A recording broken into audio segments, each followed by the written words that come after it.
You know, there's not a wind that's piercing to your face, but it is really cold. I'm going to tell you, I have tights under my jeans. I have hand warmers in my shoes.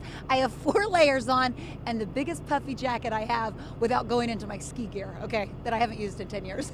So I put all the layers on and it is necessary. So first thing this morning, kids are heading back to school. That's why I'm live outside with hundreds of HISD buses behind me. And the number one thought is, of course, for their safety. It is bitterly cold to be outside in this type of weather. I just told you how many layers I have on. So Brandy Scott, you know, you're ahead of this operation here with the buses, with the bus drivers. You know, tell me how the preparations go into play on a morning like this. So this morning we had crews out as early as 4 a.m.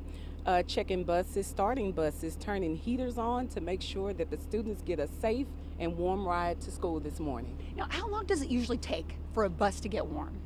At least a good 15 to 20 minutes. Yeah, and you know what? It does. You know, previously I was talking to Carolyn Booker, who was a bus driver for the past 27 years, and that bus was toasty. Yes, ma'am. That's because we had crews on the grounds at 4 o'clock this morning. See, all in preparation, because that's a big concern for a lot of parents who are sending their kids out to the bus stop, whether they're waiting.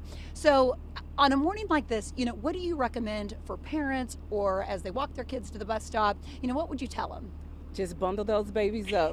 Because when they get to the bus, they're going to be warm, but bundle them up on the way. I know, that's true. And at least we know by midday in this afternoon, it gets a little bit warmer. Yes, ma'am. I know that you have probably been ahead of this operation with all kinds of weather events. I'm just curious, what is the toughest to prepare for?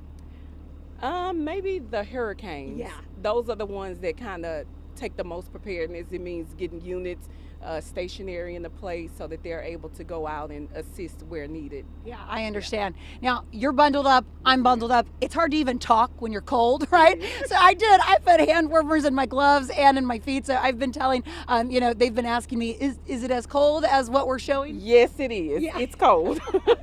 I know, those kiddos need to bundle up. Well, Jen, I tell you what, safety first here for all the buses and the drivers and the students this morning, but it is a very chilly start. How